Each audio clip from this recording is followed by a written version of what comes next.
sehat Bu? Alhamdulillah sehat ya Bu Isnalita. Alhamdulillah hari ini Ibu kesini ya dalam rangka kegiatan pendampingan individu yang terima kita ya. Alhamdulillah Bu Isna sehat, saya juga sehat ya. Baiklah Bu Isnalita, hari ini yang menjadi tema pendampingan kita adalah rancangan program yang berpihak pada murid. Kemudian fokus pendampingan ada 3 ya Bu Isna. 1, refleksi penerapan aksi nyata modul 3.1, kemudian diskusi rancangan program yang berdampak pada murid. Kemudian ketiga, nanti kita akan mendiskusikan perkembangan komunitas praktisi yang dijalankan di sekolah ya, serta implementasi dari rencana di Lokakarya 3 untuk berbagi ke rekan sejawat. Kemudian nanti Bu Isna pada pendampingan individu kelima ini juga ada penilaian yang akan Ibu lakukan terhadap keterampilan kucing untuk supervisi akademik yang telah Bu Isna lakukan terhadap rekan sejawat ya. Nah, itu yang menjadi tema dan fokus pendampingan kita ya Bu Isna ya. Baiklah Bu Isna, bagaimana sekarang proses pembelajarannya setelah 1 bulan terakhir? Setelah 1 bulan terakhir sekarang pembelajaran sudah cukup banyak ya Bu ya. Sekarang sudah di modul 3.3 yaitu rancangan program yang berpihak kepada murid. Kalau yang 1 bulan kemarin itu masih di modul 3.2 pengambilan kepemimpinan sumber daya aset. Pemimpin dalam pengelolaan sumber daya ya, yang modul 3. Jadi alhamdulillah ya, proses belajar sudah berjalan sangat baik ya 1 bulan terakhir ya. Sekarang alhamdulillah sudah di modul 3.3 ya, pengelolaan program yang berdampak positif pada murid ya. Sekarang di posisi demonstrasi konseptual ya. Apa sudah selesai? Baru dikerjakan Bu. Oh ya, di demonstrasi ya. Kemudian bagaimana rencana tindak lanjut dari pendampingan yang sebelumnya Bu Isna? Apakah sudah dilaksanakan semua? Hal-hal apa saja yang sudah tercapai menurut Bu Isna? Dari pendampingan sebelumnya sudah beberapa hal yang saya lakukan. Yang pertama menerapkan untuk Kucing. kucing supervisi akademik kepada teman rekan sejawat saya dengan memberikan Umpan balik ya. balik dan juga pelajaran dan diferensiasi pada teman rekan sejawat saya. Sudah saya lakukan kucing. Artinya alhamdulillah ya, sudah 1 bulan setelah tindak lanjut dari pendampingan individu sebelumnya, Bu Isnalita sudah berbagi praktik baik ya, terutama pada rekan sejawat ya, di dalam keterampilan kucing ya untuk supervisi akademik. Kira-kira sudah dibuat di dalam instrumennya Bu Isna? Sudah ya. Instrumennya sudah saya buat dari mulai pra-observasi, observasi dan pasca observasi serta instrumen pengembangan diri sudah saya buat. Sudah buat ya. Boleh Ibu lihat dari hasil observasinya Bu Isna? Nanti sudah dikasih ini. Ulang kan. Ini Ibu sudah Dikasih.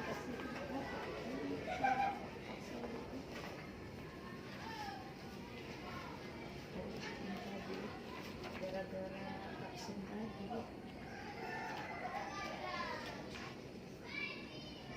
Desi tadi ya? Ya.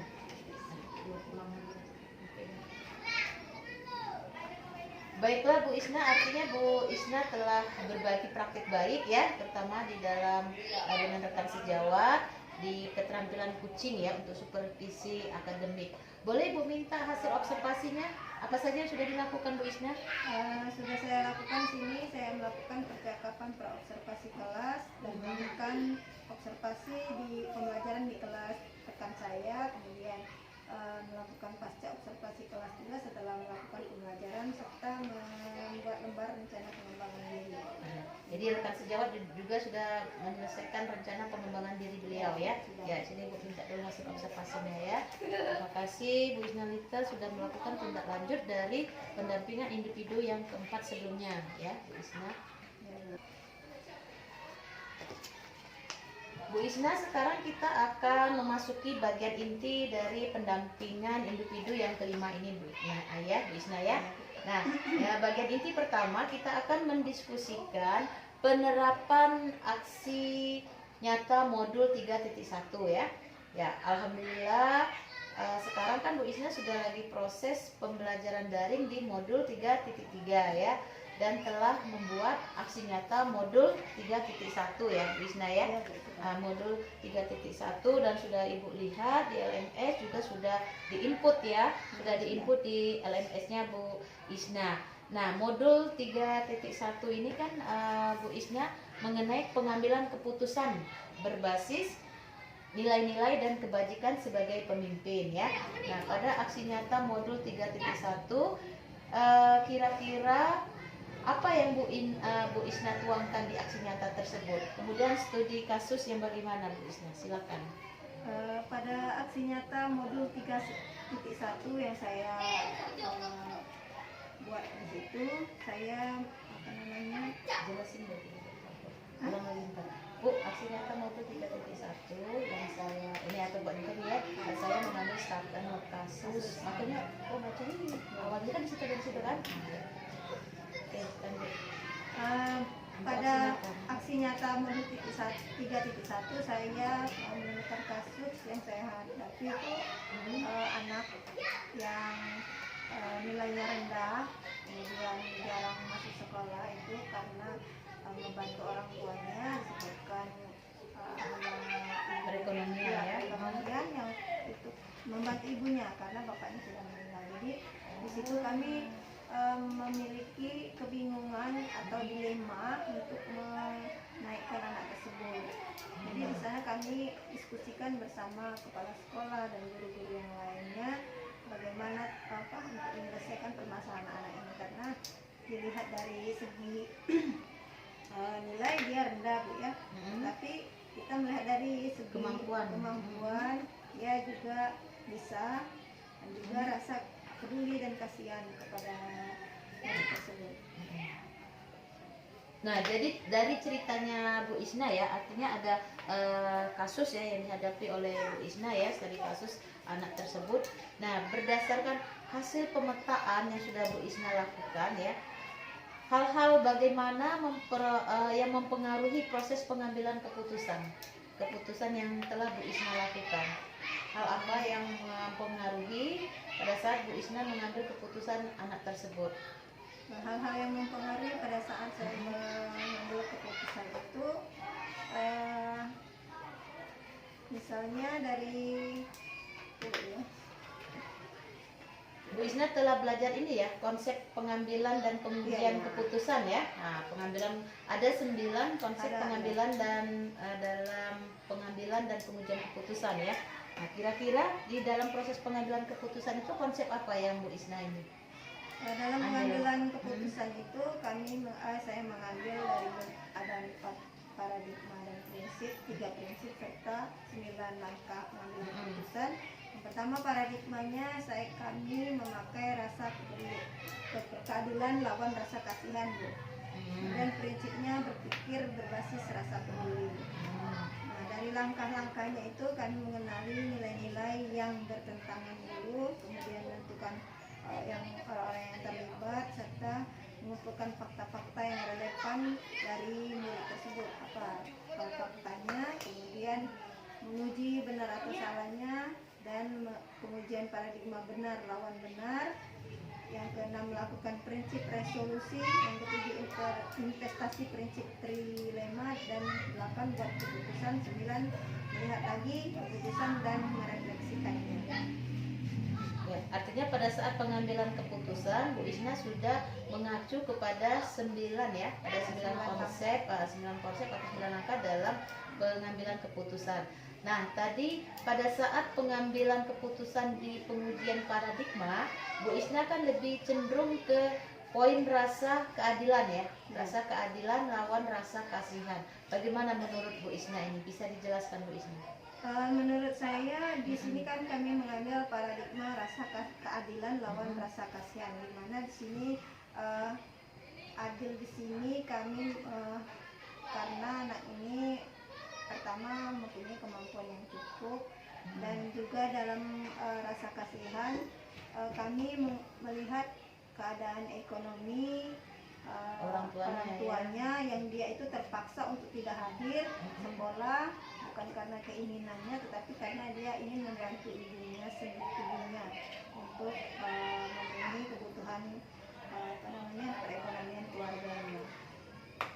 Ya, artinya lebih ke sana ya. Artinya kalau dilihat dari pengujian paradigma, karena memang si anak punya potensi sebenarnya ya, punya potensi. Kemudian yang mengakibatkan dia tidak masuk itu bukan karena kenakalan atau hal-hal yang berbau negatif ya, tetapi karena keadaan yang memaksa beliau ya tersebut, karena untuk membantu ibunya, karena orang tuanya sudah meninggal ya Bu ya.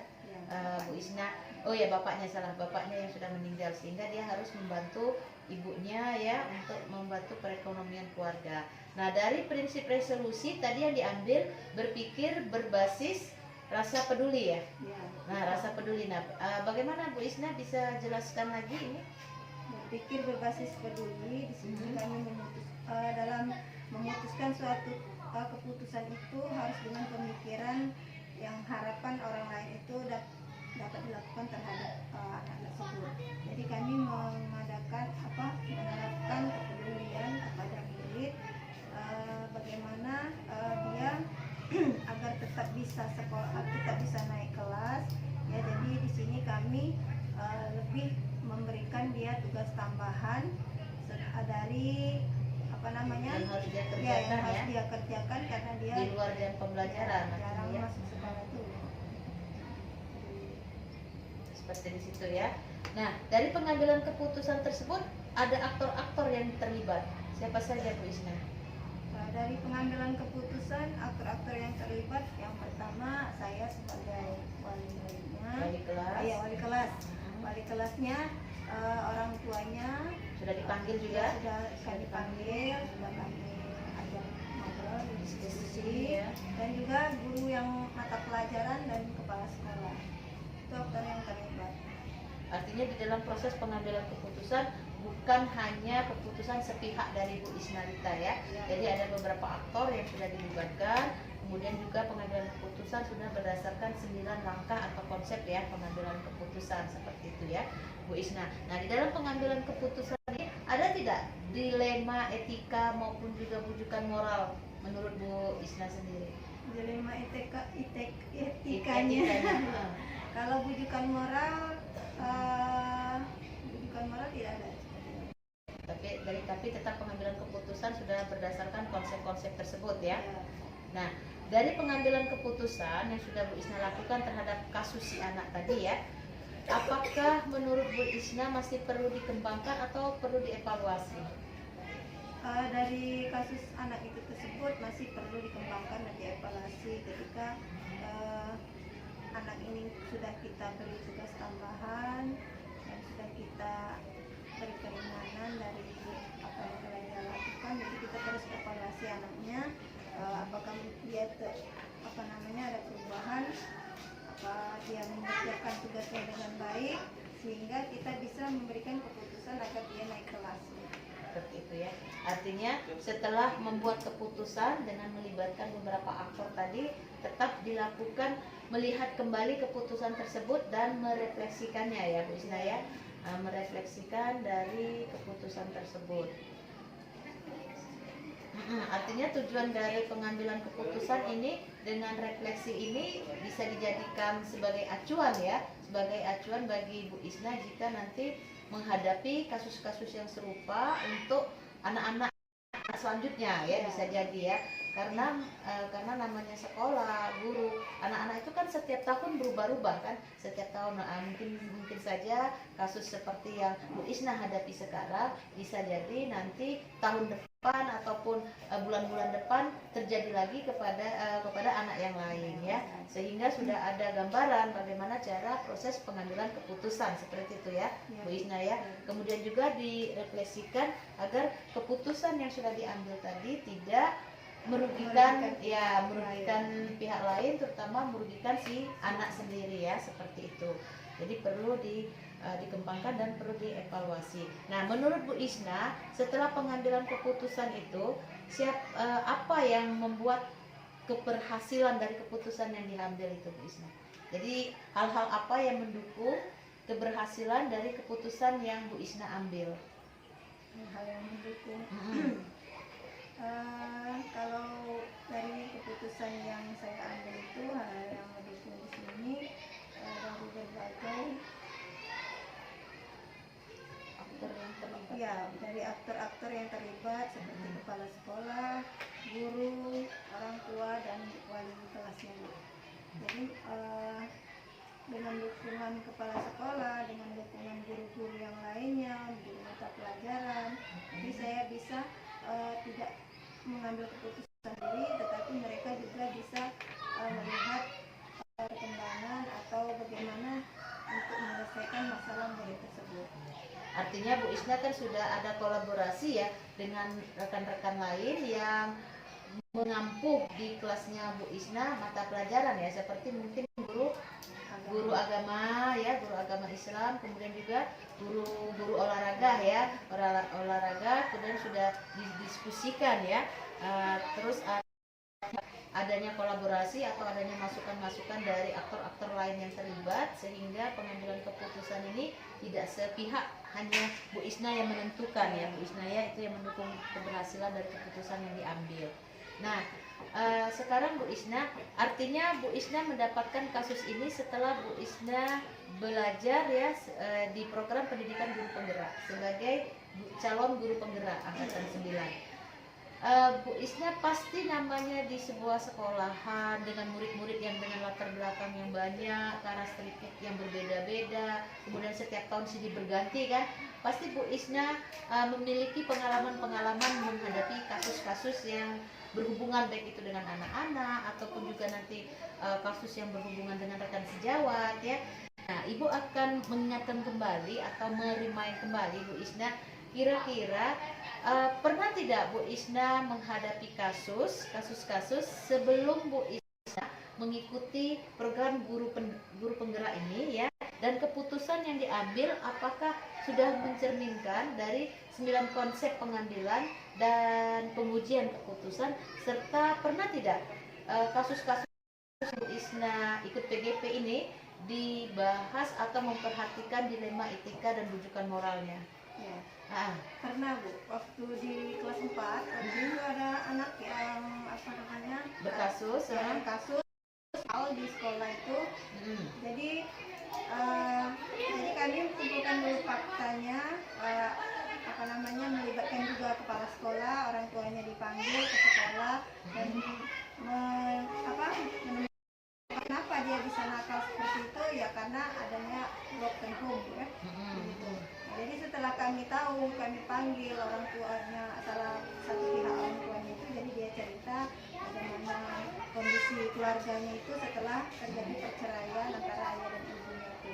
Nah, kemudian kami diskusikan lagi bersama orang tuanya, bersama kepala sekolah juga, bagaimana untuk ke depan anak ini, apakah masih tetap bisa kami mainkan atau tidak. Jadi kesepakatan itu kami sepakati bersama, dan juga memberikan tugas-tugas atau tugas tambahan kepada anak tersebut agar nilainya tetap baik dan perilakunya juga membaik. Sebelum Bu Isna ikut PGP sudah pernah menghadapi studi kasus-kasus ya, kasus-kasus yang dialami terhadap murid. Nah, menurut Bu Isna, apakah pada saat proses pengambilan keputusan yang dilakukan sebelumnya sudah sesuai dengan prinsip dan langkah yang Bu Isna pelajari dengan mengambil konsep pengambilan dan pengujian keputusan? Kalau kemarin itu kasus sudah hampir ya, sudah mengikuti langkah-langkahnya. Ada beberapa item tapi ya, secara keseluruhan. Ya, kalau hampir ya, kalau secara keseluruhan itu belum, tetapi kalau hampir beberapa hal-hal yang kami lakukan seperti menentukan fakta-fakta dan juga yang terlibat di dalam kasus anak itu. Jadi kami sudah ada beberapa bagian-bagian yang sudah kami terapkan. Namun ada lagi Tapi melihat lagi atau merefleksikan itu belum kan. prinsip resolusi Ya, resolusi belum. paradigma juga ya, kemudian terapinya ya. Artinya kan ini ya Bu Isna ya, artinya sebelum Bu Isna mengikuti PGP, Bu Isna tuh sudah pasti ya menghadapi kasus-kasus ya, karena anak-anak kan banyak ya dengan karakter dan latar belakangnya yang berbeda-beda. Dari kasus-kasus yang pernah Bu Isna hadapi sebelum mengikuti PGP, ada beberapa poin yang sudah dilakukan ya dari 9 konsep pengambilan keputusan. Tetapi itu tadi ada hanya baru beberapa poin. Mudah-mudahan setelah mengikuti PGP ini Bu Isna sudah menjadi lebih mengerti dan lebih paham kan jika menghadapi suatu masalah harus ada beberapa langkah yang harus dilakukan ya, sehingga keputusan yang diambil tidak merugikan si murid. Pasti tujuannya seperti itu ya. Jadi untuk kedepannya mungkin Bu Isna masih ingat kan ada 9 langkah yang harus dilakukan sebelum kita memutuskan sebuah kasus. Pertama adalah seperti mengenali nilai-nilai yang saling bertentangan seperti itu. Jadi kita lihat dulu ya Bu Isna ya. Pertama, mengambil keputusan tanpa menilainya lebih seksama ya, itu tidak boleh ya.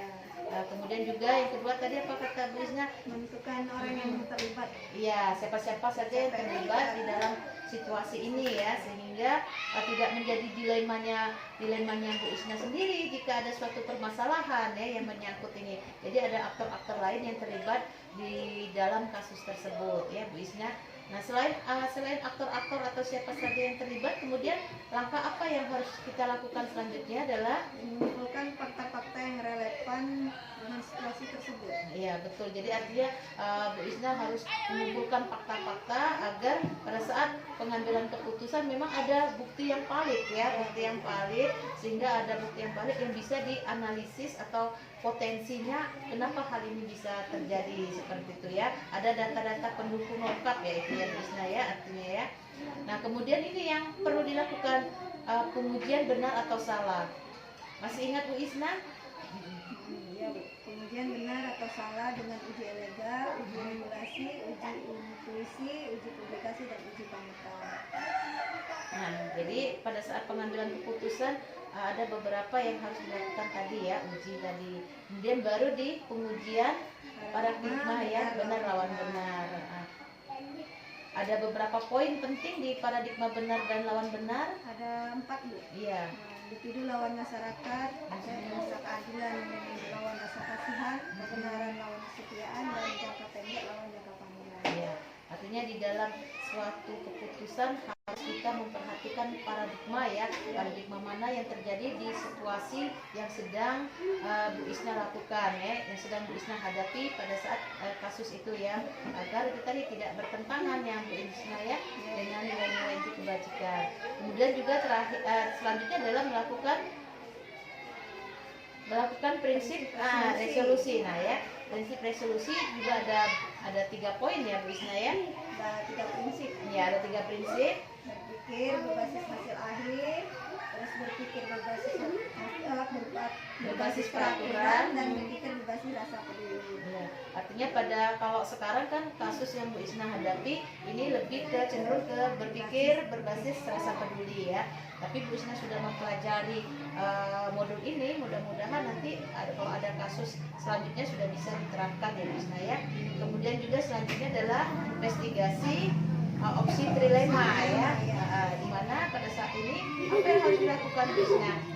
Kita memilih dari keputusan yang lain atau memberikan pendapat dari Atau untuk berkompromi ya, pendapat dari yang lain bagaimana memberikan keputusan dari kasus tersebut. Jadi adanya suatu kompromi atau mencari opsi ya di luar dari dua pilihan, sehingga jangan terjadi di tengah-tengah kebingungan atau kebimbangan dalam menyelesaikan sebuah kasus ya gitu. Baru terakhir Bu Isna melakukan membuat keputusan. Nah, artinya membuat keputusan ini dari beberapa tahapan yang sudah dilakukan ya. Nah, setelah membuat keputusan, apakah hanya cukup sampai di situ? Tidak Bu. Dari ketika kita sudah membuat keputusan, kita lihat lagi keputusan yang kita buat dan kita refleksikan. Ya, jadi keputusan setelah kita buat maka kita harus refleksi diskusikan dan kemudian kita harus lihat lagi keputusan yang kita buat ya, agar ini memang benar-benar berpihak atau tidak merugikan kepada si anak ya. Artinya Bu Isna kan sudah mempelajari ya 9 langkah dalam pengambilan keputusan. Nah, ini 9 langkah ini bisa Bu Isna lakukan sebagai panduan di dalam pengambilan keputusan ya. Jadi harus keterampilannya terus diasah, harus diasah menjadi semakin baik, sehingga jika nanti Bu Isna menghadapi siswa-siswa yang bermasalah atau nanti ada kasus-kasus lagi kan, sudah tahu hal-hal apa yang harus dilakukan ya, sehingga keputusan tersebut memang benar-benar adalah sikap yang bertanggung jawab, dan keputusan itu adalah berdasarkan pada nilai-nilai kebajikan ya, seperti itu. Nah, sekarang Bu Isna, menurut Bu Isna kira-kira masih tidak atau masih perlu dikembangkan atau perlu dievaluasi dari proses pengambilan keputusan Bu Isna? Kalau menurut saya dalam pengambilan keputusan itu masih perlu dikembangkan lagi dan dievaluasi kembali apakah keputusan yang kita ambil itu sudah memang benar, memang tepat dan tidak merugikan murid. Nah, baiklah Bu Isna, kita sudah mendiskusikan ya penerapan aksi nyata modul 3.1 ya. Saya sangat senang karena Bu Isna sudah bisa menyelesaikan sebuah kasus dengan memperhatikan 9 langkah pengambilan keputusan ya. Nah, kira-kira ada tidak yang mau didiskusikan lagi mengenai aksi nyata modul 3.1 ini Bu Isna? Nah, mungkin cukup di sini, sampai di sini Bu ya. Sudah cukup saya mengerti dari beberapa hal yang harus dilakukan tadi sudah saya pahami. 9 langkah, kemudian yang 4 paradigma, kemudian ada 3 prinsip 5 etika. Ya. Baiklah, kalau Bu Isna sudah bisa memahami ya Bu Isna, maka itu tadi kita sudah menyelesaikan diskusi tentang penerapan aksi nyata modul 3.1 ya.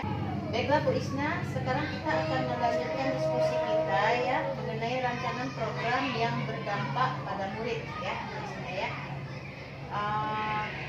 Apakah Bu Isna sudah membuat rancangan program yang berdampak pada murid Bu Isna? Sejauh ini kami sudah merancang program yang berdampak pada murid, misalkan program literasi, program adiwiyata, dan program-program yang lainnya seperti program ceria dan sebagainya sudah kami terapkan sekarang. Sudah diterapkan ya. Jadi ada bermacam-macam bentuk program yang sudah dirancang ya di sini ya. Jadi itu adalah programnya sekolah, tetapi tetap berimbas kepada programnya yang harus Bu Isna lakukan terhadap siswa-siswa Bu Isna ya.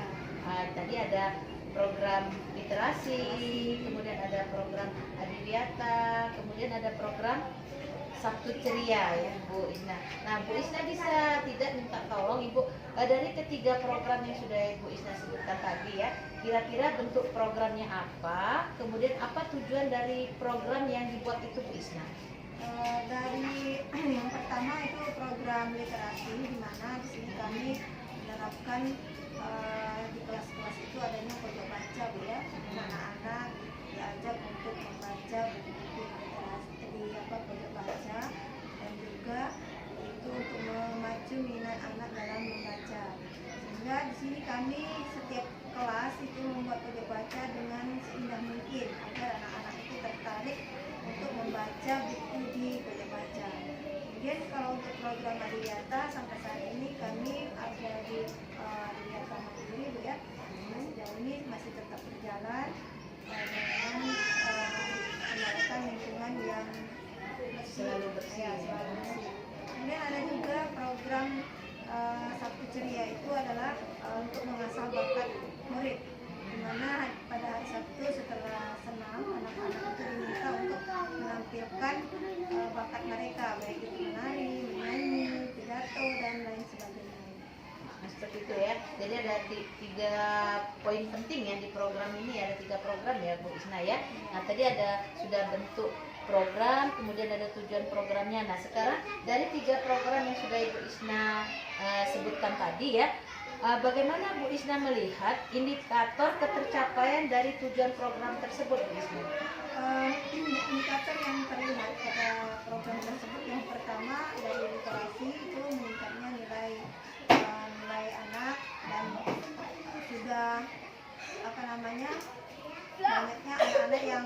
sudah bisa membaca dan tertarik untuk mengunjungi pojok baca di kelas itu. Dan yang kedua, kalau untuk ke Kantor Adiwiyata itu sudah ada indikator keberhasilannya, misalkan anak sudah mulai peduli dengan kebersihan pada lingkungan sekolah. Dan yang ketiga, program Sabtu Ceria itu anak-anak sudah berani menampilkan bakat yang mereka miliki pada hari Sabtu. Jadi artinya kalau untuk di program literasi ya, tadi kalau Ibu menangkap ya indikator ketercapaiannya, anak-anak sangat antusias ya membaca buku-buku yang ada di pojok baca ya. Mungkin anak-anak bisa menyampaikan kembali ya, mengungkapkan kembali apa-apa yang dia baca seperti itu ya. Itu bisa jadi kan mungkin si anak ini cuma hanya bolak-balik aja bukunya kan, tetapi kalau dia sudah bisa menyampaikan, kemudian juga bisa bercerita ini loh bukunya, dengan bisa tahu siapa-siapa tokoh yang terlibat di dalam buku itu, artinya memang dia benar-benar membaca buku tersebut. Kemudian juga tadi kalau dari programnya lingkungan, artinya kepedulian anak-anak terhadap sampah juga sangat tinggi ya. Dengan kita lihat bahwa di lingkungan sekolah ini sangat bersih, terutama lingkungan-lingkungan di masing-masing kelas yang merupakan tanggung jawab guru-guru kelas masing-masing kan. Anak-anak tidak ada sampah, begitu anak-anak lihat sampah juga peduli lingkungannya bersih ya. Kemudian yang terakhir adalah program yang Sabtu ya. Indikator keberhasilannya tadi bahwa anak-anak mungkin dulu belum pede tampil di depan, apalagi kalau Sabtu Ceria tadi artinya keseluruhan anak ya, di depan dari kelas 1 sampai kelas 6 kan. Biasanya anak-anak mungkin masih ada rasa gugup, ada rasa yang masih takut-takut untuk tampil dilihat dengan ratusan teman-temannya ya, teman-temannya itu jadi benar-benar sangat efektif jadi kegiatannya, programnya yang Sabtu Ceria itu Bu Isna ya. Jadi di sana setiap Sabtu ada bermacam-macam anak yang berani untuk tampil ya, seperti itu ya. Kemudian Bu Isna itu tadi ya dari indikator pencapaian. Nah, menurut Bu Isna sendiri, apakah secara keseluruhan prosesnya ini sudah sesuai untuk mencapai tujuan pada murid Bu Isna? Dari keseluruhan proses sudah sesuai untuk mencapai tujuan pada murid, yaitu tujuan yang diinginkan itu murid lebih gemar membaca dan menambah pengetahuannya dengan dengan kegiatan literasi yang dilakukan secara terus-menerus. Kemudian dengan kegiatan kebersihan juga mereka lebih semangat dan antusias, dan dalam Sabtu Ceria juga seperti itu Bu. Seperti itu ya. Jadi artinya proses untuk yang Bu Isna sebutkan tadi sudah sesuai ya, sudah dari tujuan yang hendak dicapai. Nah, menurut Bu Isna, dukungan apa saja yang Bu Isna masih perlukan untuk menerapkan program yang sudah dibuat tadi? Kalau dukungan yang perlu dan sangat perlu itu pertama dari kepala sekolah ya, terutama warga sekolah juga, guru-guru, murid dan orang tua. Misalkan kalau orang tua itu misalkan anaknya bisa dukungan mereka misalkan diikutkan les menari atau menyanyi dan sebagainya. Kalau di sekolah itu dukungan dari kepala sekolah ya dari sarana prasarana. Bisa berikan contoh misalnya? Misalnya kan kalau untuk literasi kan buku-buku. Ya, kalau untuk ada di kalau mata dukungan Adek, mulutnya diem dong. Ibu bikin video. Kau kan ibu suruh bagian periapan, masuk suaranya, masuk bacanya jangan dibaca, bacanya dalam hati. Coba, kira-kira dukungan apa saja yang masih diperlukan Bu Isna? Kalau dukungan saya perlukan, misalnya kalau di bidang literasi ya buku dan bahan bacaan yang menarik untuk anak-anak. Dan kalau di bidang Adiwiyata itu misalnya seperti alat-alat kebersihan Bu ya. Kalau yang satunya mungkin dari segi pendanaan untuk alat-alat properti anak-anak dalam pentas. Artinya itu tadi ya, ada beberapa masih dukungan yang sangat diperlukan ya untuk Bu Isna agar 3 program tadi bisa dapat menghasilkan yang maksimal ya Bu Isna ya. Nah, dukungan. Kemudian dari tantangan sendiri, nah tantangannya apa yang Bu Isna hadapi dalam melaksanakan rancangan program yang sudah dibuat Bu Isna? Tantangan yang dihadapi dalam rancangan ini ya, tentu kita ketahui ya, tidak mudah untuk mengajak anak-anak itu membaca. Jadi ada beberapa kalangan, ada anak yang masih malas-malesan membaca, dan juga kalau untuk kebersihan juga masih ada yang sedikit Sudah makan semua sampahnya, belum peduli dengan kebersihan. Jadi itu semua tantangan yang harus kami hadapi yang di sekolah ini sehingga bisa mencapai program yang maksimal. Kemudian yang Sabtu itu, Sabtu ceria, kira-kira tantangannya? Kalau yang untuk tantangan Sabtu ceria mungkin kita lebih mengasah lagi keterampilan anak-anak itu atau bakatnya lebih dilatih di sekolah juga serta di rumah. Nah, apa saja yang sudah Bu Isna lakukan ya untuk menghadapi tantangan yang Bu Isna sebutkan tadi Bu Isna? Sejauh ini yang saya lakukan itu ya seperti untuk literasi kan kita bikin ini budaya baca ya, jadi budaya baca itu kita pindah, kita ajak anak-anak juga. Kemudian buku-bukunya itu diganti setiap bulan. Misalkan buku ceritanya sudah habis bulan itu diganti ditukar ke perpustakaan. Terus ya itu yang untuk literasi ya. Kalau yang untuk adiwiyata itu sejauh ini yang kami lakukan itu tetap dari kepala sekolah tekankan selalu mengingatkan dan selalu menerapkan kebersihan dan kedisiplinan anak-anak dalam melakukan kebersihan atau menjaga kebersihan. Kalau yang tantangan Sabtu ini, Sabtu ceria untuk menghadapi tantangan itu ya kami yang seperti tadi kami kadang ikut melatih atau ikut terjun ke untuk mengasah bakat anak itu sendiri.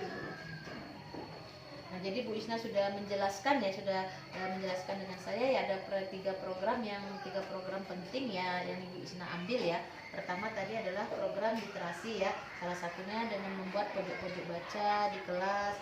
Kemudian juga karena bukunya kalau hanya buku-buku itu saja pasti dalam 1 bulan sudah habis terbaca ya.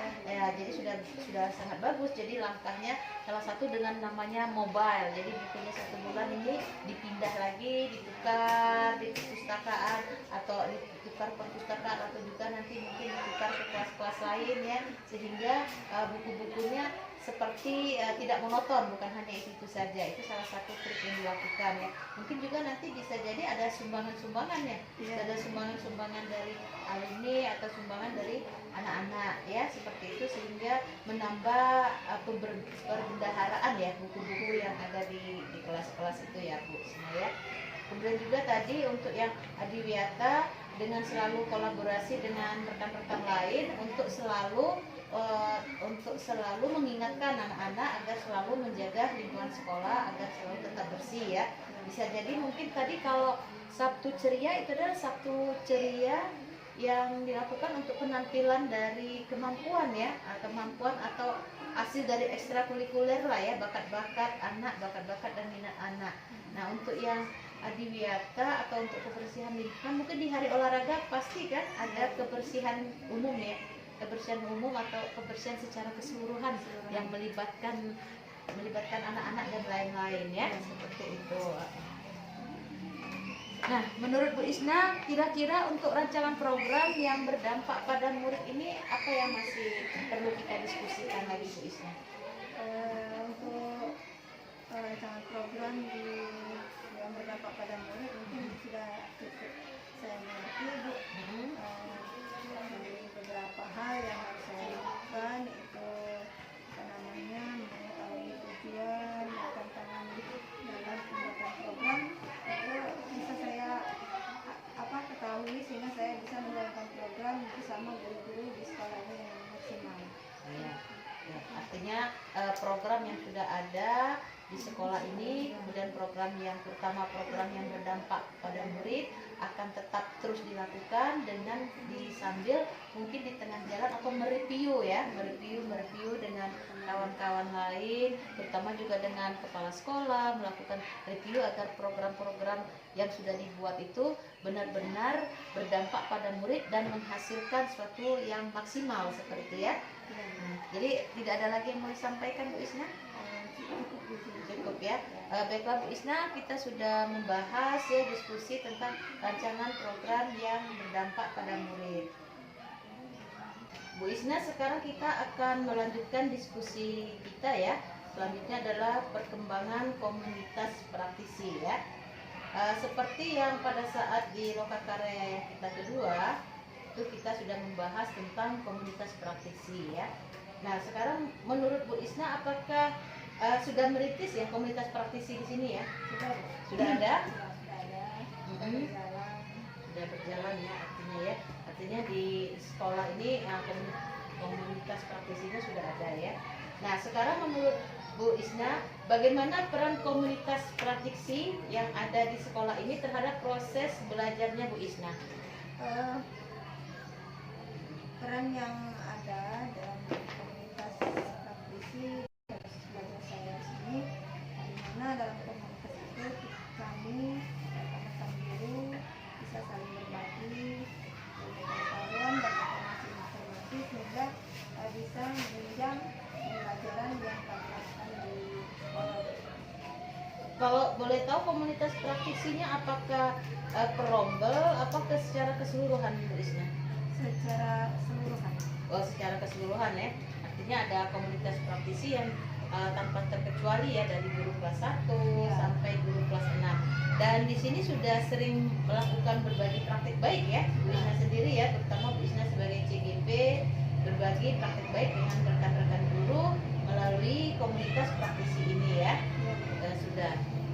Kemudian menurut Bu Isna sendiri, apa saja perubahan yang menyenangkan ya yang dialami dari rekan-rekan yang berada di komunitas praktisi ini Bu Isna?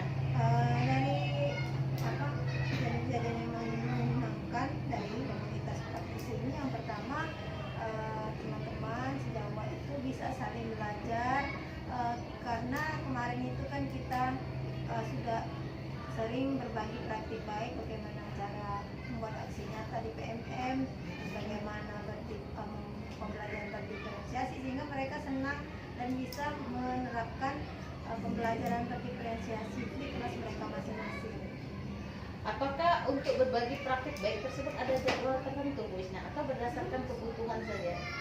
Kalau untuk berbagi praktik baik itu mungkin berdasarkan kebutuhan. Kalau jadwal tidak, misalkan kalau misalkan untuk yang kinerja baru bisa siapa yang bisa menjelaskan atau memberikan materi bisa berbagi praktik baik.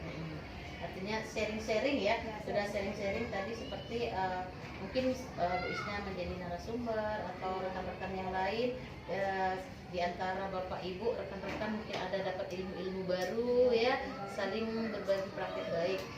Kemudian dari praktisi yang sudah ada di sekolah ini ya Bu Isna ya, kira-kira ada punya rencana yang ke depan tidak agar praktisi ini jangan sampai stop kan? Punya rencana ke depan Bu Isna? Kalau untuk komunitas praktisi yang kami sudah buat itu, kami punya rencana ke depannya biar tidak stop itu ya, terus melakukan aksi atau terus memberikan praktik-praktik baik, sehingga atau memberikan berbagi informasi dan lain sebagainya, sehingga tetap aktif dalam komunitas. Dan juga bisa dalam komunitas itu kami juga berbagi kepada dengan guru-guru dari sekolah lain. Seperti itu ya. Diharapkan kan dengan adanya komunitas praktisi yang ada di sekolahnya Bu Isna, jangan sampai setelah nanti Bu Isna selesai mengikuti program guru penggerak ini ya, terus komunitasnya malah jadi stop ya. Jadi inilah komunitas praktisi ini akan terus berkembang, tetap melanjutkan saling berbagi ilmu, saling sharing-sharing praktik-praktik baik, dan juga sebagai tempat untuk menyelesaikan permasalahan-permasalahan mungkin ya yang ada di sekolah. Jadi tukar-tukar pikiran ya, tukar-tukar pikiran, sharing kira-kira hal-hal apa yang bisa dilakukan jika ada sesuatu yang perlu diputuskan seperti itu ya. Jadi ada tetap ya, alhamdulillah. Jadi rencana kedepannya komunitas praktisi ini tidak hanya stop sampai di sini ya Bu Isna ya, bahkan dikembangkan tadi bukan hanya sebatas berbagi praktek baik dengan rekan-rekan guru yang ada di sekolah ini ya, tetapi insya Allah nanti akan berbagi praktek baik terhadap rekan-rekan lain mungkin di sekolah-sekolah lain yang ada di kecamatan sini terutama ya, karena sekolah-sekolah lain juga sangat banyak di sini ya. Nah, menurut Bu Isna sendiri kira-kira apa dukungan yang masih Bu Isna perlukan untuk komunitas praktisi ini Bu Isna agar bisa terus belajar bersama-sama? Yang pertama dukungan dari kepala sekolah. Kenapa dikatakan dukungan dari kepala sekolah itu ya, kita pada saat melakukan berkumpul bersama guru-guru berbagi praktik baik itu kan harus izin kepala sekolah dan tidak mengganggu jam pelajaran. Kemudian dukungan dari teman-teman sejawat juga kan, biar mereka terus semangat untuk tetap bisa belajar, untuk tetap saling berbagi. Ya, artinya ada beberapa terlibat yang diperlukan untuk mendukung ini ya. Tadi sudah disampaikan ada kepala sekolah, artinya kepala sekolah benar-benar sangat mensupport ya komunitas praktisi yang ada di sekolah ini, karena dengan adanya komunitas praktisi ini otomatis ilmu berbagi ya, sharing-sharing dengan guru-guru yang lain terimbas untuk mendapatkan ilmu-ilmu dan pengalaman-pengalaman baru ya, yang nantinya akan diterapkan kepada murid-murid ataupun siswa-siswa yang ada di sekolah ini ya, terutama nanti ya tadi berdampak pada proses pembelajaran ya Bu Isna ya. Kira-kira apa saja yang mau disampaikan lagi Bu Isna di komunitas praktisi ini Bu Isna? Dalam komunitas praktisi ini mungkin ada beberapa hal yang masih perlu bimbingan, misalnya kan dalam hal-hal yang terus bisa mengajak dari guru-guru yang lain, dari sekolah lain itu untuk ikut berpartisipasi. Seperti itu ya, jadi artinya bagaimana membuat rekan-rekan tertarik untuk bergabung di dalam komunitas praktisi ini ya, karena mohon maaf mungkin mindsetnya rekan-rekan tidak bisa kita samakan ya dengan pola pikir yang kita inginkan. Kita pengennya mungkin komunitas ini semakin maju, tapi mungkin ada itu tadi, tidak mungkin hanya beberapa orang saja. Untuk buat dia menjadi berkembang menjadi besar ya memang perlu dukungan atau keterlibatan semua orang-orang di situ ya. Lagi Bu Isna yang ingin disampaikan? Cukup di situ ya. Jadi alhamdulillah komunitas praktisi di sini memang sudah benar-benar berjalan ya, Ibu lihat ya, dengan buktinya tadi saling berbagi rekan-rekan di sini, kemudian Bu Isna juga sebagai CGP berbagi sharing-sharing ilmu dengan rekan-rekan lain. Kemudian juga adanya in-house training ya, in-house training yang mendatangkan narasumber dari luar ya, baik itu mungkin dari pengawas ataupun dari juga guru penggerak lain ya, penggerak lain yang ikut sharing-sharing di komunitas praktisinya ini. Baiklah, terima kasih Bu Isna ya. Kalau tidak ada lagi yang disampaikan, kita sudah membahas ya diskusi kita tentang perkembangan komunitas praktisi. Baiklah Bu Isna, sekarang kita akan melanjutkan diskusi kita tentang pasca observasi pembelajaran ya. Bu Isna di akhir pendampingan individu keempat bulan lalu, Bu Isna sudah ditugaskan ya untuk membimbing satu orang rekan sejawat, baik itu dalam penyusunan RPP atau modul ajarnya, kemudian juga sekalian Bu Isna melakukan observasi pembelajaran terhadap rekan sejawat. Bagaimana Bu Isna, apakah sudah dilakukan? Sudah saya lakukan aksinya, yaitu dengan membimbing teman sejawat saya yang dari kelas 6 yaitu Ibu Desi Altasari, di mana di sana saya memberikan pembelajaran atau memberikan cara membuat RPP berdiferensiasi yang bagaimana, kemudian bagaimana menerapkannya di kelas sudah dilakukan oleh Ibu Desi Altasari. Jadi artinya Bu Isna sudah membimbing ya, membimbing satu orang rekan sejawat bagaimana dalam penyusunan RPP yang mengandung diferensiasi ya, pembelajaran berdiferensiasi, ada KSE-nya, kemudian ada juga budaya positifnya ya. Kemudian juga Bu Isna sudah melakukan observasi ya terhadap pembelajaran terhadap ibu tersebut. Nah, kira-kira Bu Isna, apakah Bu Isna menyampaikan tujuan percakapan dan hasil analisis dari observasi yang telah dilakukan tersebut, Bu Isna? Ya, dari tahap awal yaitu adanya percakapan praobservasi kelas, di mana di situ saya menganalisis tujuan pembelajaran yang dilakukan oleh Ibu Desi. Beberapa ada tujuan pembelajaran, kemudian untuk area pengembangan yang hendak Ibu Desi capai, kemudian strategi yang dia persiapkan dalam proses pembelajarannya nanti. Artinya sudah dibahas ya pada saat praobservasi ya Bu Isna ya. Nah, jadi apa yang menjadi tujuan yang rekan Bu Isna sampaikan, Bu Isna? Dalam tujuan pembelajaran yang dibuat oleh Bu Desi itu, yang pertama melalui kegiatan menyimak video, murid dapat mengidentifikasi ciri-ciri masa pubertas pada anak laki-laki dan perempuan, di mana Ibu Desi mengambil materi tentang pubertas di kelas 6. Kemudian adanya melalui kegiatan diskusi kelompok, murid dapat membuat alat peraga berupa poster, happy note, dan gelas putar dalam sebagai ciri-ciri pubertas pada laki-laki dan perempuan. Untuk strategi pembelajarannya tadi menggunakan apa, Bu Isna? Dalam strategi yang dipakainya, yang pertama Ibu Desi menyusun perangkat pembelajaran yang lengkap, yaitu kemudian menerapkan pembelajaran berdiferensiasi, konten, proses, dan produk, dan juga memberikan kebebasan pada murid untuk membentuk kelompoknya sesuai minatnya, serta menyiapkan LKPD yang sesuai dengan kebutuhan belajar siswa.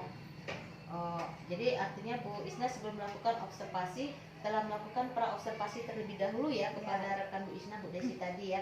Dari yang praobservasi yang Bu Isna lakukan, kira-kira ada tidak catatan khusus yang menjadi catatan Bu Isna? Ada catatan khusus yang saya berikan kepada Ibu Desi itu bahwa Ibu Desi sudah menyusun perangkat ajarnya dengan baik dan sudah menyiapkan media pembelajaran yang akan digunakan sebagai bahan dalam pembelajaran berdiferensiasi yang akan dia laksanakan di kelasnya. Oh, seperti itu ya. Nah, kemudian pada saat observasi apa yang sudah diamati Bu Isna, terutama mengenai area dan strateginya Bu Isna? Ya, pada saat observasi pembelajaran di kelas, di situ saya lihat aspek dan strategi pengembangannya menerapkan pembelajaran berdiferensiasi untuk memenuhi kebutuhan siswa yang beragam, menggunakan alat peraga, video, dan lagu, memberikan kebebasan pada siswa untuk membentuk kelompok sesuai minatnya, mendampingi dan membimbing kepada setiap kelompok untuk menghasilkan produk. Nah, semua itu sudah ada dan terlaksana pada pembelajaran yang dilakukan oleh Ibu Desi. Artinya dia sudah sesuai dengan tujuan pembelajaran ya, sudah sesuai dengan moderasi yang dibahas pada praobservasi ya Bu Isna ya.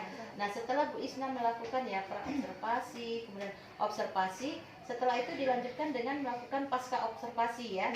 Nah, di pasca observasi dilakukan tidak coaching atau percakapan mengenai umpan balik, kemudian juga area pengembangan dan perbaikan diri yang harus dilakukan oleh Bu Desi untuk kedepannya. Setelah adanya observasi, kami melakukan pasca observasi, di mana di situ kami saya memberikan umpan balik atas pembelajaran yang dilakukan oleh Ibu Desi di kelasnya. Nah, dari hasil itu saya memperoleh catatan refleksi untuk Ibu Desi ya. Setelah saya melakukan observasi di kelas Ibu Desi, saya dapat melihat pelaksanaan pembelajarannya sudah sesuai dengan perencanaan yang disiapkan. Namun ada beberapa terjadi kendala saat pemutaran video karena laptopnya sudah mati, dan kalau untuk diskusi kelompok sudah dibimbingnya dengan baik, dan tugas juga sesuai dengan minat dan bakat siswa. Oh, seperti itu, artinya tadi ada kendala teknis lah ya.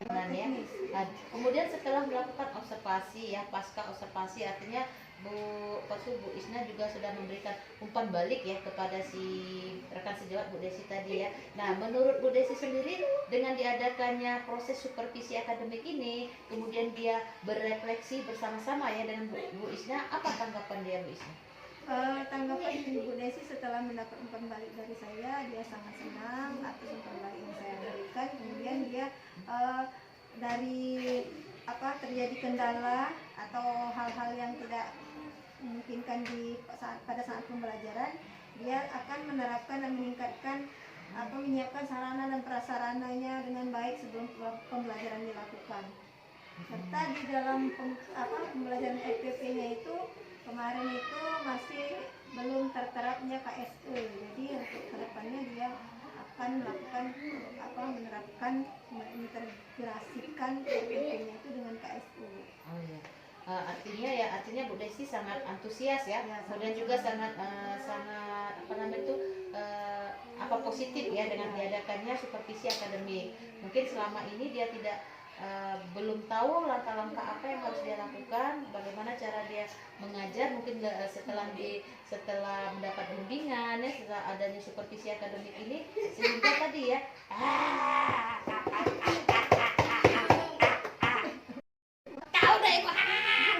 kamu sebelum kusir diam mulu. Sampai mana tadi? Diam, jangan ngomong sama kamu. Aku sumpah duku ini kamu diam. Ibu video diam, jangan main gambarannya di luar deh. Ya. Artinya dari penjelasan atau jabaran yang Bu Isna sampaikan ya, bahwa rekan sejawat Bu Isna ini, Bu Desi ini, dia sangat antusias ya, dan sangat menyambut positif kegiatan yang dilakukan dengan supervisi akademik ini ya. Yang tadinya dia belum tahu bagaimana pemetaan kebutuhan murid berdasarkan gaya belajarnya ya. Di sini dia akhirnya jadi tahu ya, baik itu yang gaya murid yang adanya yang visual ya, kinestetik, kemudian juga auditory. Kemudian juga tadi Bu Isna sampaikan bahwa si rekan Bu Isna tadi kan dia belum tahu bagaimana proses pembelajaran yang berdiferensiasi ya. Kemudian adanya KSE di proses pembelajaran, kemudian juga harus menerapkan budaya positif, kemudian ada teknik stop mungkin di proses pembelajaran ya. Jika ini artinya dia bisa tahu bagaimana cara melakukan proses pembelajaran ya Bu Isna ya.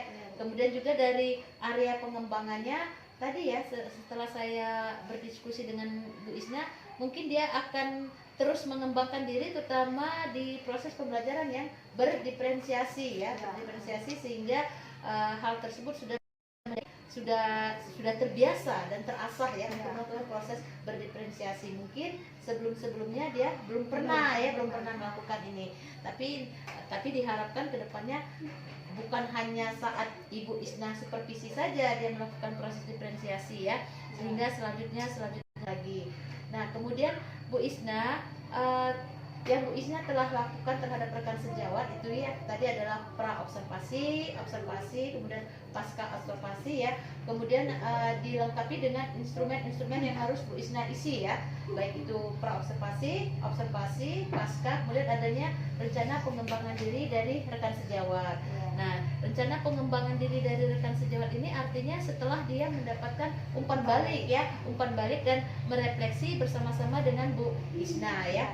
Nah, jadi Bu Isna pra observasi dan pasca observasi yang telah Bu Isna lakukan itu adalah salah satu bentuk keterampilan coaching ya, bagaimana Bu Isna melakukan coaching dengan coach dan coachee ya, bersama dengan rekan sejawat ya. Jadi setelah melakukan keterampilan coaching ini bagaimana menurut Bu Isna? Setelah saya melakukan keterampilan coaching ini kepada rekan sejawat saya juga memperoleh ilmu dalam menerapkan coaching dan dalam sebuah supervisi akademik ini.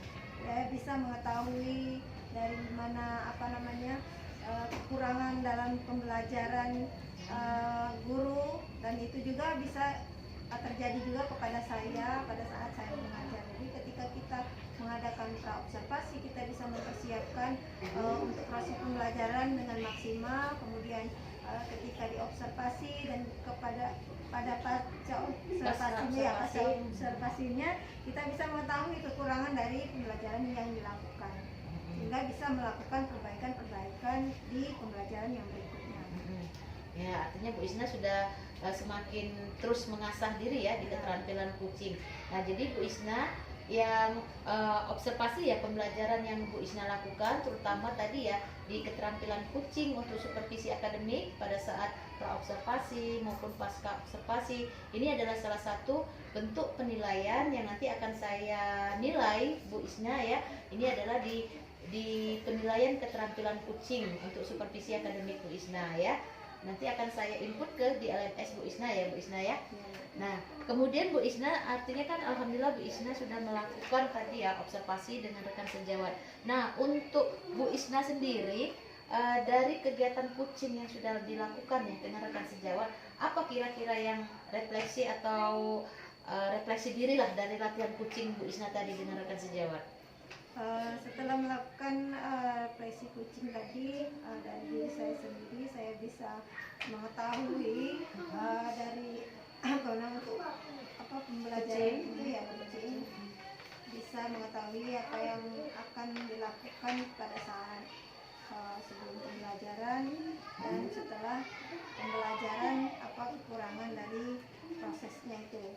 Kemudian saya bisa mengidentifikasi apa masalah-masalah yang terjadi dalam proses pembelajaran. Oh ya, seperti itu ya Bu Isna ya. Jadi artinya Bu Isna juga bisa merefleksi diri ya, untuk menilai keterampilan kucing yang sudah Bu Isna lakukan ya. Ya, artinya kalau tidak dipraktekkan secara langsung dan tidak hanya stop, takutnya nanti keterampilan kucingnya malah mandek ya. Jadi terus biasa sehingga keterampilan kucing ini semakin meningkat ya Bu Isna ya. Ya, jadi nanti Bu Isna proses pasca yang observasi ya yang sudah Bu Isna lakukan ini nanti akan saya amati. Videonya sudah dibuat ya, nanti melalui video akan saya buat, kemudian akan saya masukkan di dalam rubrik penilaian ya, rubrik penilaian seksi aksi nyata ya pada kegiatan pendampingan individu 5 Bu Isna ya, mengenai tentang penilaian keterampilan kucing untuk supervisi akademik. Nah, kira-kira ada tidak lagi yang mau Ibu Isna sampaikan di observasi pembelajaran ini Bu Isna?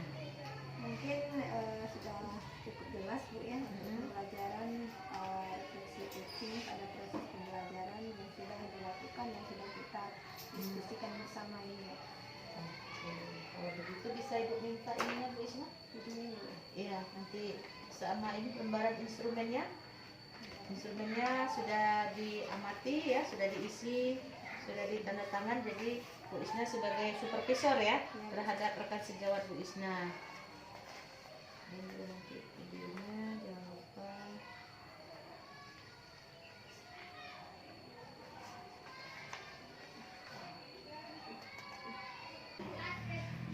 Baiklah Bu Isna ya, tidak terasa kita sudah mau memasuki di bagian akhir pendampingan ya.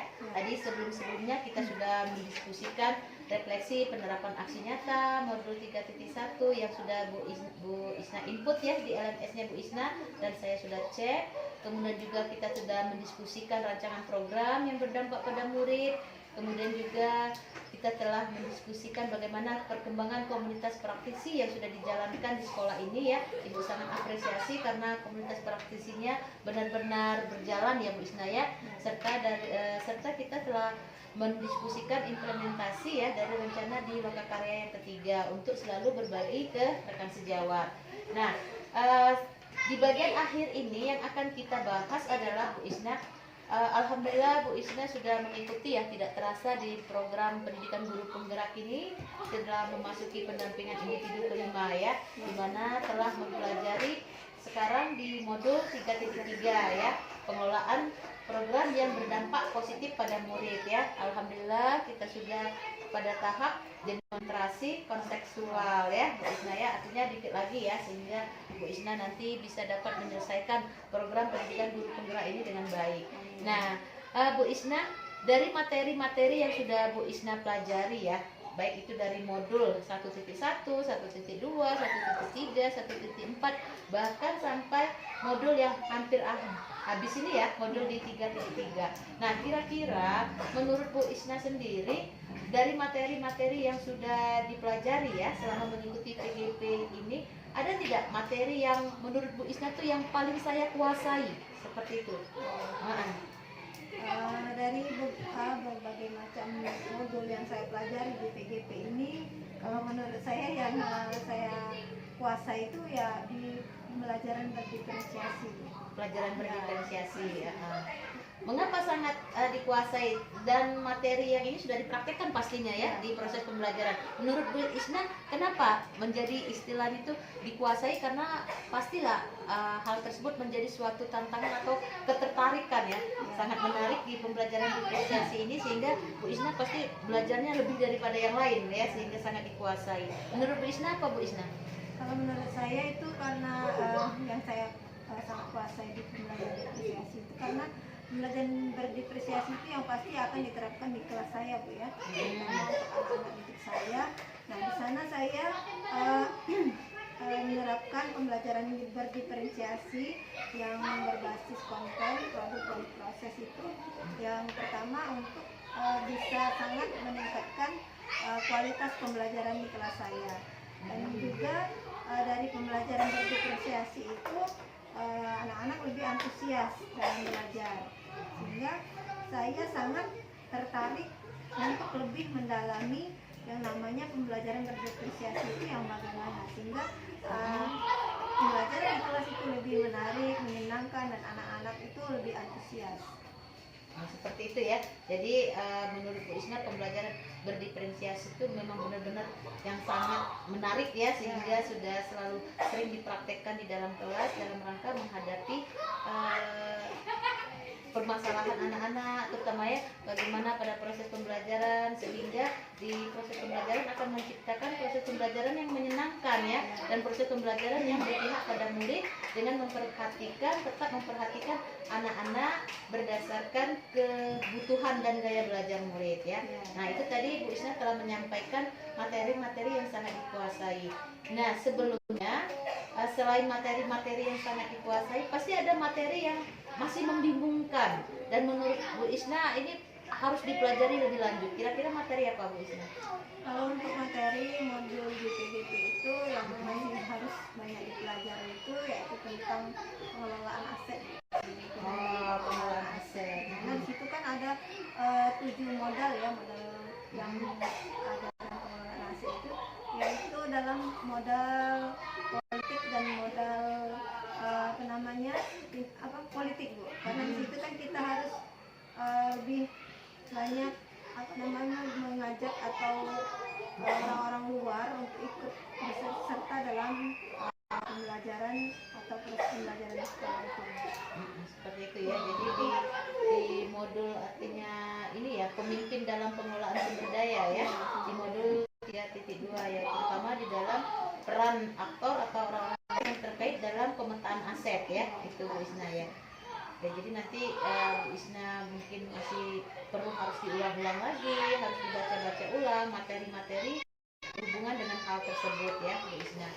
Nah, tadi Bu Isna saya sangat mengapresiasi Bu Isna dan mengucapkan terima kasih ya kepada Bu Isna bahwa proses ataupun kegiatan kita di pendampingan individu kelima ini sangat berjalan dengan baik ya, dari pagi sampai siang hari ini.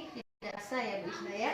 Karena Bu Isna juga selalu berbagi praktik baik dengan rekan-rekan yang ada di sekolahan ini, dan juga selalu berbagi praktik baik saat melakukan pembelajaran daring ya. Nah Bu Isna, sebelum saya mengakhiri kegiatan pendampingan individu kelima ini ada tugas atau PR yang harus Bu Isna lakukan ya.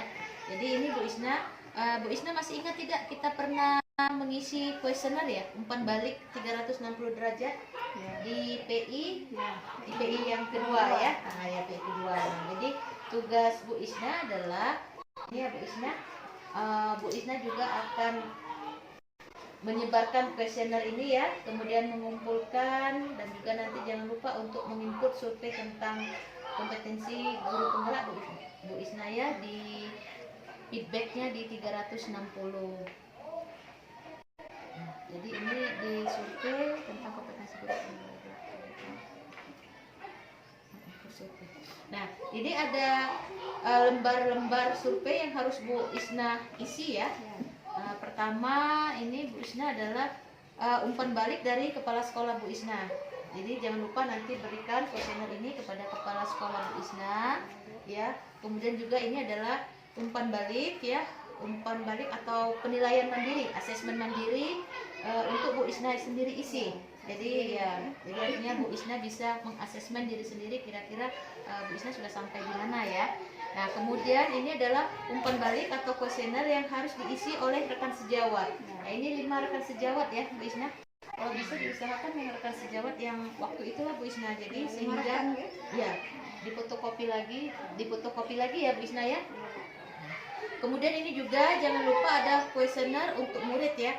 Ini juga 5, baik itu untuk yang murid-murid kelas 1 dan kelas 2. Ini kuesioner jangan lupa nanti Bu Isna perbanyak ya. Kemudian juga ini adalah yang untuk kuesioner siswa kelas 3 sampai kelas 6. Tuh ya. Jangan lupa Bu Isna ya isi kuesioner baik dari kepala sekolah, rekan sejawat maupun dari siswa Bu Isna ya kelas 1 sampai kelas 6. Dan selanjutnya dari kuesioner yang sudah mereka isi, Bu Isna harus membuat refleksi hasil umpan balik. Ini lembarannya, silahkan Bu Isna nanti diisi ya. Nah, refleksi ini nanti adalah rangkuman atau dari masukan-masukan baik itu dari kepala sekolah, rekan sejawat maupun anak murid-murid Bu Isna ya. Bu Isna, jadi sebelum Ibu mengakhiri kegiatan hari ini ada 2 PR ya atau 2 tugas yang harus Bu Isna lakukan ya.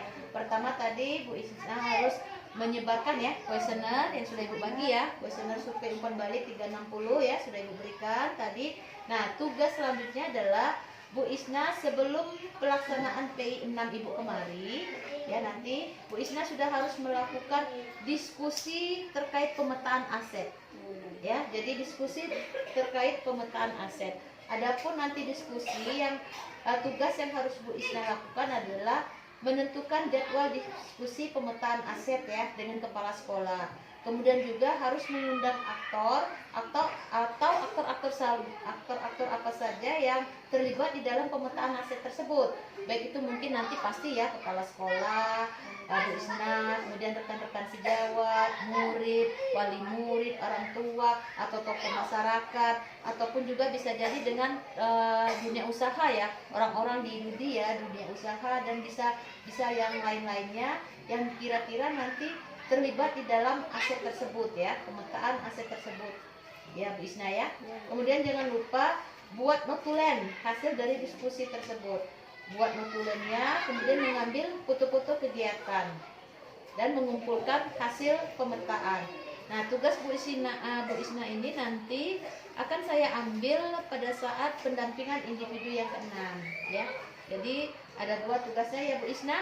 Pertama adalah umpan balik 360 kuesioner, kemudian Bu Isna jangan lupa melakukan diskusi terkait pemetaan aset ya. Jadi Bu Isna di pendampingan individu yang ke-5 ini alhamdulillah tadi Bu Isna sudah memberikan ini ya, supervisi ya, video supervisi akademik, kemudian lengkap dengan instrumennya baik pra-observasi, observasi, pasca observasi, dan rencana pengembangan diri atau rencana tindak lanjut yang yang akan dilakukan oleh rekan sejawat ya. Instrumen tersebut juga sudah diisi semua ya oleh Bu Isna sebagai observer ya, dan sudah diberikannya tadi kepada saya, dan juga termasuk RPP atau modul ajar dari rekan sejawat tersebut ya Bu Isna. Nah, baiklah. Nah, sebelum saya mengakhiri kegiatan kita ini, kira-kira ada tidak yang mau disampaikan Bu Isna? Dari kegiatan diskusi hari ini cukup jelas ya, dan saya mengucapkan terima kasih atas bimbingan dari Ibu sehingga saya banyak mengerti lagi tentang proses coaching, tentang bagaimana mengelola aset dan pembelajaran berdiferensiasi, dan serta pemimpinan dalam mengambil keputusan yang dalam kebijakan, Keputusan berbasis nilai kebajikan ya. Ada lagi mau disampaikan Bu Isna? Cukup ya. Baiklah Bu Isna, Ibu juga mengucapkan terima kasih ya. Alhamdulillah kegiatan pendampingan individu ke-5 kita ini tidak terasa sudah mau akhir dari kegiatan dari pagi sampai siang ini. Alhamdulillah diskusi, kemudian baik itu tema pendampingan kita, kemudian fokus pendampingan, semuanya alhamdulillah sudah berjalan dengan lancar ya. Ibu juga mengingatkan kembali agar Bu Isna jangan lupa input tugas-tugasnya yang ada di jurnal ya, di LMS-nya. Kemudian juga jangan lupa nanti terkait pembelajaran daringnya ya Bu Isna, Jangan terus selalu berbagi, sharing dengan rekan-rekan sejawat ya.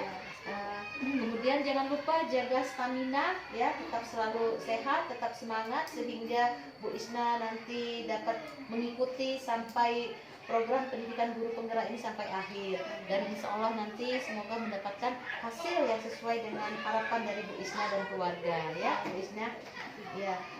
Saya juga sebagai pengajar praktek Bu Isna mengucapkan terima kasih. Bu Isna sudah sangat antusias ya dalam pendampingan individu ini, dan juga dalam proses kegiatan kita ini sangat sharing-sharingnya ya, berbagi praktik baiknya ya Bu Isna ya. Saya juga mohon maaf jika dari pagi sampai siang tadi ada kata-kata saya maupun tingkah laku yang tidak berkenan di Bu Isna ya. Tetap semangat Bu Isna. Nanti insya Allah kita akan jumpa di Lokakarya yang kelima hari Sabtu ya, tanggal 16 minggu depan, dan nanti Ibu masih ada satu kali lagi untuk kembali ke sini. Baiklah Bu Isna ya, tidak terasa alhamdulillah ya, dari pagi sampai siang ini kita sudah di pendampingan individu yang kelima ya. Tetap Bu Isna jaga kesehatan supaya dapat mengikuti kegiatan program guru penggerak dengan baik ya Bu Isna. Sampai jumpa nanti di Lokakarya yang kelima, insya Allah hari Sabtu depan akan kita lakukan, dan insya Allah lagi satu minggu ke depannya nanti kita akan jumpa kembali di pendampingan individu yang keenam. Ibu juga mohon maaf jika keberadaan Ibu bersama Isnalita jika ada kata-kata maupun tingkah laku yang tidak berkenan dari pagi sampai siang hari ini ya. Terima kasih Bu Isna. Saya ucapkan Assalamualaikum warahmatullahi wabarakatuh. Waalaikumsalam warahmatullahi wabarakatuh.